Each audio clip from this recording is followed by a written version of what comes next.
Following the arrival of the monsoon rains, the sowing of key crops such as rice, pulses and cotton is underway in the north of the country. To ensure a good harvest, millions of farmers depend on access to cheap fertilizers. But their prices have been rising steeply. Shilpa Kannan's been to Haryana in the north of the country to find out what farmers are doing to ensure they have an affordable supply. The monsoon has arrived in northern India and the rain-fed farmlands are getting ready for the next season. But paddy farmer Shamsher Singh is a worried man. He has spent a substantial portion of his savings on buying fertilizers for planting his crop. Now he'll need more money to buy fertilizers for the next phase of growth. And he can't afford it.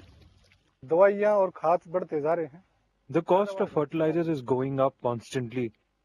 But the prices we get from our crops hasn't gone up. How can we buy fertilizers if it continues to be like this? We have to stop farming. We just can't afford to be farmers anymore.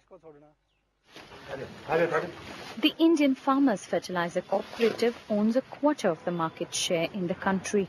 Even though the government subsidizes the price by nearly 85%, farmers say fertilizers are responsible for the bulk of their production costs.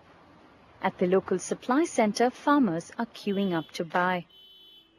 These farmers are not just consumers, but also the owners of this fertilizer cooperative, which is now India's biggest fertilizer company. It's a unique business enterprise which is owned by over 5.5 million farmers who are the shareholders of this company. One successful project that IFFCO has implemented involves growing pulses along with regular crops to naturally fix the nitrogen levels in the soil. This increases the productivity. There is more pressure than ever on India's farmers to produce more food. And IFFCO says the solution lies in exploring alternatives to the traditional chemical fertilizers. We have to blend chemical along with traditional, organic and carbon, and compost and macronutrient, crop rotation. We must do it. And with that I can tell you our productivity increase. If our productivity increases by 25%, and average you see, the food grain production will be 300 million tons. But the demand for fertilizers is growing constantly. Controlling the prices have meant that the government subsidy bill has grown steadily, affecting the country's fiscal deficit.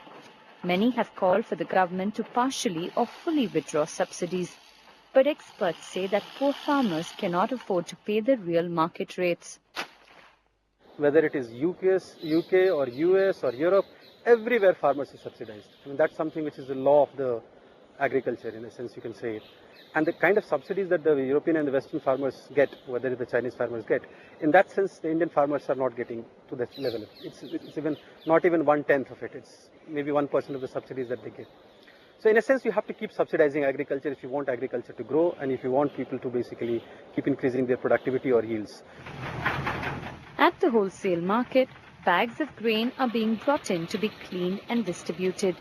As fertilizer prices go up, food prices will go up too. The bulk of the farmers in the country have small land holdings, so they need help to raise the productivity of their land. As they face more and more pressure to increase food production, the demand for fertilizers is likely to grow even further. We'll be taking a short break now, but stay with us on India Business Report, because when we come back,